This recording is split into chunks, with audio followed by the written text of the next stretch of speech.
छोटे से गांव में जंगल के किनारे राजू नाम का एक लड़का अपनी बूढ़ी दादी के साथ एक टूटे फूटे घर में रहता था। वे बहुत गरीब थे। राजू रोज जंगल से लकड़ियां चुनकर लाता और बाजार में बेचकर जो थोड़े बहुत पैसे मिलते उनसे घर चलाता।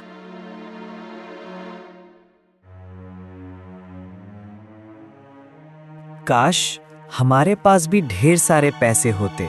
दादी को हर रोज भूखा नहीं सोना पड़ता।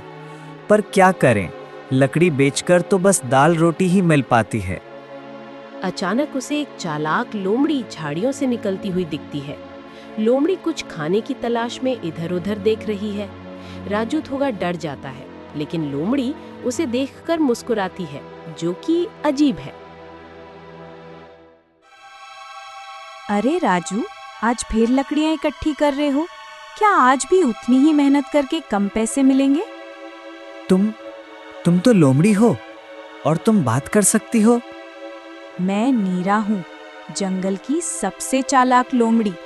और हाँ, मैं तुमसे बात कर सकती हूँ। मैंने तुम्हें कई बार देखा है। तुम बहुत मेहनती हो, लेकिन तुम्हारी मेहनत का फल तुम्हें नहीं मिलता। क्या फायदा इतनी मेहनत का? सेठ धनचंद बहुत कम पैसे देता है और जंगल में अब ज्यादा लकड़ियां भी नहीं मिलती। मुझे लगता है मैं तुम्हारी मदद कर सकती हूँ। अगर तुम मेरी मदद करो तो। मेरी मदद?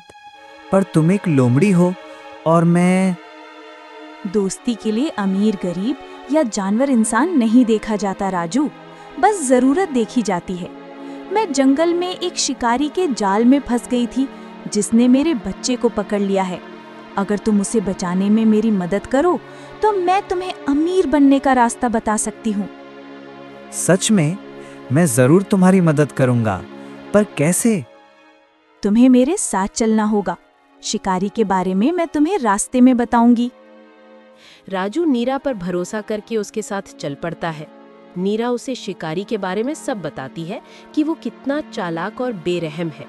वे चुपके से शिकारी के डेरे के पास पहुंचते हैं। ये तो बहुत खतरनाक लग रहा है।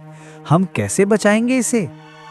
धैर्य रखो राजू, हमें बुद्धिमानी से काम लेना होगा। देखो, शिकारी ने अपना खाने का डिब्बा पेड़ के पास रखा है। हमें उसे भटकाना होगा। नीरा एक झाड़ी से एक बड़ा पत्थर ढकेलती है, जो पेड़ के पास एक सूखी टहनी पर गिरता है और जोर की आवाज होती है। कौन है वहां?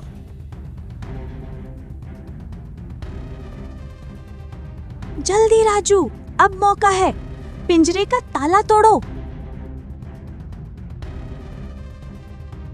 राजू पास पड़ा एक नुकीला पत्थर उठाता है और तेजी से पिंजरे का ताला तोड़ने की कोशिश करता है। कुछ ही देर में ताला टूट जाता है। लोमड़ी का बच्चा खुशी से बाहर आता है और अपनी माँ के पास दौड़ जाता है। यहाँ तो कोई नहीं था, मुझे लगा कोई जानवर। अरे मेरा पिंजरा! शिकारी राजू और नीरा को देखता है।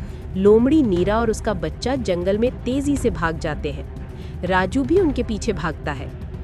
रुक जाओ! राजू और नीरा शिकारी से बचकर जंगल में एक सुरक्षित जगह पर पहुंचते हैं। लोमड़ी नीरा अपने बच्चे को गले लगाती है। तुमने मेरी और मेरे बच्चे की जान बचाई राजू। तुमने अपनी जान जोखिम में डाली। मैं तुम्हारी आभारी हूँ। अब मेरी बारी है अपना वादा निभाने की।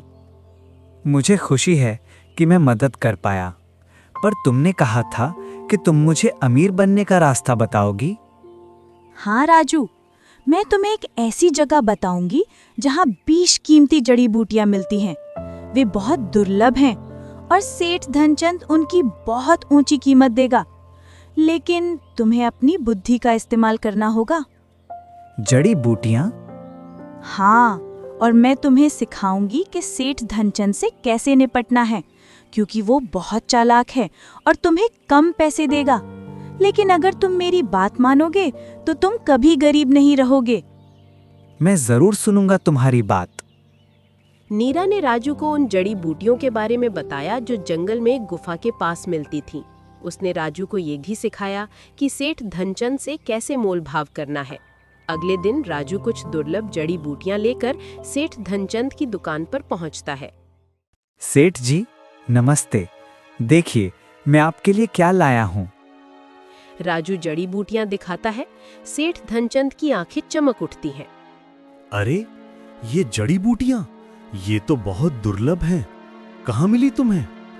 सेठ जी, ये तो मेरा गुप्त स्थान है, लेकिन मैं जानता हूँ कि इनकी कीमत बाजार में बहुत ज्यादा है। मैं आपको ये 500 रुपए में बेचूंगा। 500 रुपए? तुम पागल हो गए हो राजू। ये तो बस 50 रुपए की है। मैं तुम्हें 70 रुपए दूंगा, लेना हो तो लो। नहीं सेठ जी, ये जड़ी बूटी बीमार लोगों की जान बचा सकती है। अगर आप नहीं खरीदेंगे तो मैं किसी और शहर में जाकर बेच दूंगा, जहां लोग इनकी कीमत पहचानते हैं। मुझे पता है कि आप इन्हें 1000 रुपए में आगे बेचेंगे। सेठ धनचंद के माथे पर पसीना आ जाता है। उसे पता है कि ये जड़ी बूटियां बहुत कीमती हैं और वो उन्हें बेचना नहीं चाहता। अच्छा अच्छा, तुम तो बहुत चालाक हो गए हो राजू। ठीक है, मैं तुम्हें 400 रुपए देता हूँ, आखिरी कीमत। 450 रुपए सेठ जी, और अगली बार आपको और भी बेहतरीन जड़ी बूटियां मिलेंगी। सेठ धनचंद कुछ देर सोचता है, फिर बेमन से मान जाता है। वो पैसे निकालकर राजू को देता है। गरीब लड़का इतना चालाक कैसे हो गया? धन्यवाद सेठ जी। राजू खुशी खुशी पैसे लेकर घर आता है। उसकी दादी उसे देखकर बहुत खुश होती हैं। शाम को राजू जंगल के किनारे जाता है, जहां लोमड़ी नीरा उसका इंतजार कर रही होती है। मीरा, तुमने मेरी कितनी बड़ी मदद की। आज सेठ धनचंद ने मुझे अच्छे पैसे दिए। ये सब तुम्हारी बुद्धिमानी के कारण हुआ। मैंने कहा था ना राजू, सच्ची दोस्ती हर मुश्किल का हल है। तुमने मेरी मदद की और मैंने तुम्हारी। अब तुम कभी गरीब नहीं रहोगे। बस अपनी मेहनत और बुद्धिमानी को मत छोड़ना। मैं तुम्हें कभी नहीं भूलूंगा नीरा, तुम मेरी सबसे अच्छी दोस्त हो। राजू और नीरा की दोस्ती गहरी हो गई।